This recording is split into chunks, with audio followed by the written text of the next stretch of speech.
How you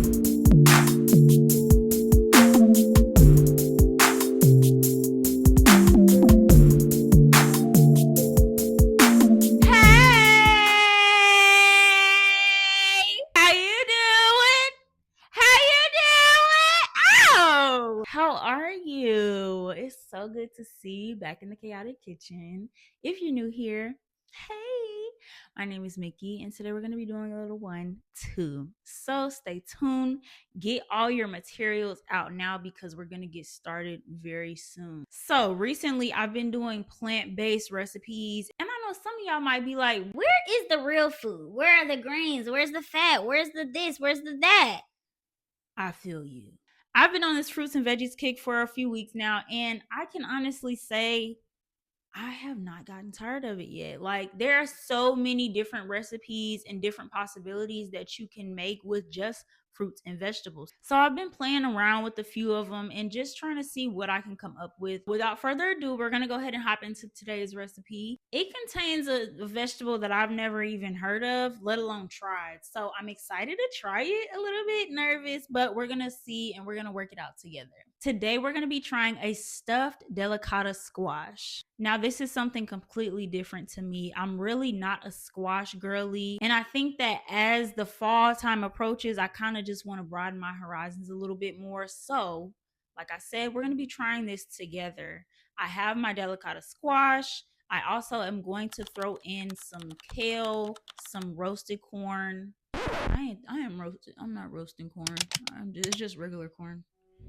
Rice, kale, and corn should be enough. And then of course the actual squash itself, I feel like it's orange in the inside. It might be white. I don't know. I haven't looked it up.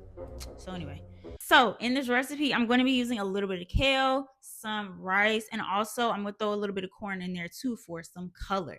I'm going to add some cotija cheese crumbles just on the top, just a little bit. So now that we have all of our ingredients ready, I am going to go ahead and hop into it. But first, I need y'all to do a couple of things for your girl, okay? First and foremost, I need you to like this video. Also, drop a comment below letting me know what you think of this plant-based series. If it's not something you feeling, you can tell me. If you want more, let me know. Next, I would like you guys to subscribe to the channel if you have not done so already. I don't know what it is that you're waiting on, but this is your sign to go ahead and do it, okay? In addition to showing love to this channel, make sure you also go subscribe to my dessert channel. This is going to be where all of the sweet treats and the goodies are going to be shared with you guys. And you can also find some sweet treats and goodies on my Instagram page. This is going to be my baking page where you can also find the link in the bio to place orders. If you have some recommendations or maybe you just want to be a little bit nosy, that's okay. You can find me on Instagram or TikTok at this handle here. All right, y'all, now that we have all of the logistical things out of the way, we're going to go ahead and get started, okay? Make sure you got your notepad, your clipboards, your pencils, your crayons, your dry erase markers, and all of the good things. Make sure you get it out because we about to get started. Are you ready? Are you? You sure? Okay, let's go!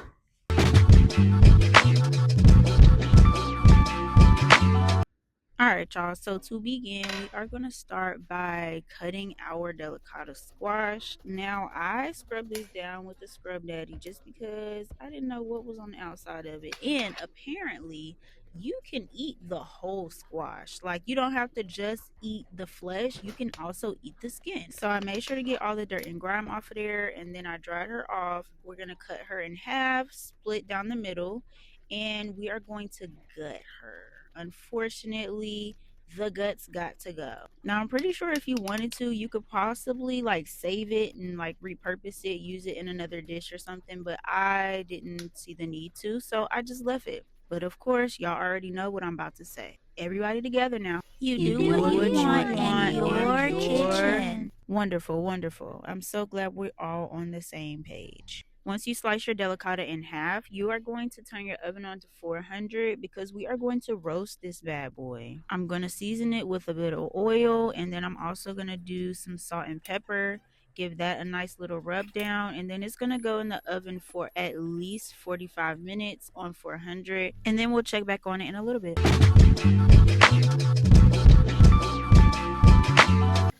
So we're going to start on our filling. I'm going to wash my rice. I chose basmati rice because in my opinion, that's the best rice. But You can use whatever rice that you can find or whatever is your preferred favorite. I ain't gonna lie, it really doesn't matter. You could even use brown rice if you really feeling froggy, but like I said, it's up to you. And then so like y'all know I be doing the most sometimes, so I decided to get some ears of corn instead of just getting frozen corn, but that is also an option. You could even cook some canned corn first, but I will say the only thing about using corn period, make sure that you cook it. Cook it for at least 5 minutes, but once again, that depends on how you are cooking it. If it came out of a bag, follow the bag instructions. If it comes out of a can, follow the can instructions. If you are cutting an ear of corn like me, I would say put it to the heat for like 5 minutes, maybe even 10 at the minimum. Once you add it to the pan with your other ingredients, it is going to cook anyway. Once I had my corn, I went ahead and cut up some kale. I cut off the dead pieces and I also gave it a good rinse because once again, I don't know what's hiding up in them leaves. So anyway, now I'm ready to cook on the stove top. I am going to add a little bit of olive oil to my pan, and since I'm back eating dairy, of course I added some butter. The butter just makes it 10 times better. Of course you can just do oil, but like I said, the butter has a flavor. If you know, you know. By that time my rice was cooked thoroughly, and then I put it to the side because we're not quite ready for her yet. I'm gonna add in my kale and I'm gonna let this sit. Considering that kale is gonna take the longest to cook, I'm gonna put it in there by itself while I check on my squash. So apparently I was supposed to put it face down, but either way, it still came out pretty good. I think I preferred roasting it with the face up because I like it burnt a little bit. As we know, we've been through this many, many times. I like my stuff a little burnt.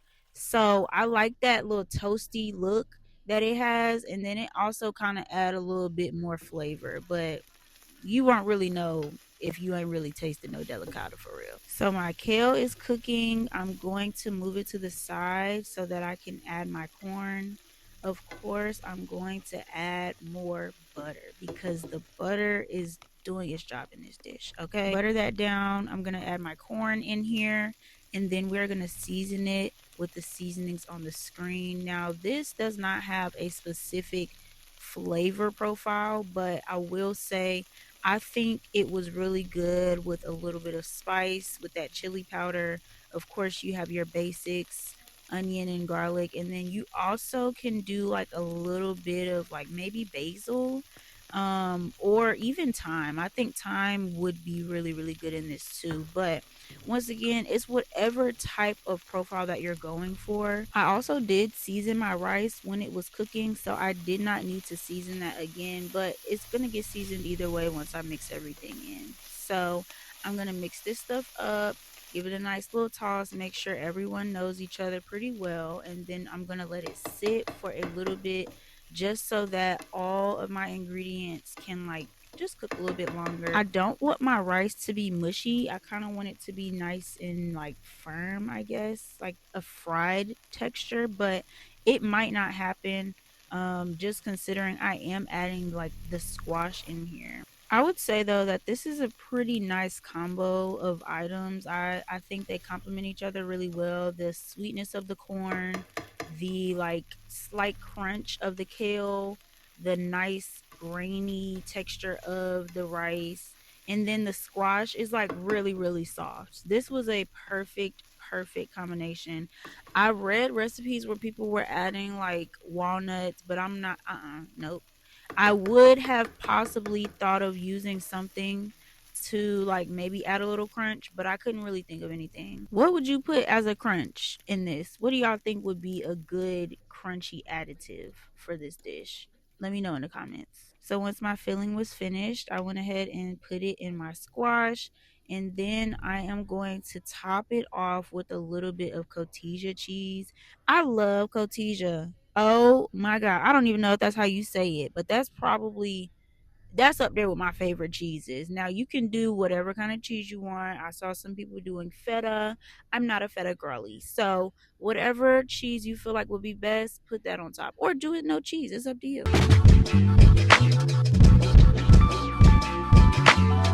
So I left it to bake for 10 minutes on 400 degrees. This was beautiful. Like it came out the oven and I was like, damn, that looked good. And I don't know, I don't be expecting fruits and vegetables to really like be that damn good. Y'all, I made this twice since this recipe. Okay? And that kind of dates the video, but it don't matter. It don't matter because this was good. This was amazing. This is one, and I know I say it every time. This is probably one of my favorites. It's on the recurring recipe list for sure. If you try this recipe out, let me know in the comments how it turns out because I loved it. But until next time, make sure you like, comment, and subscribe, and I'll see y'all next week.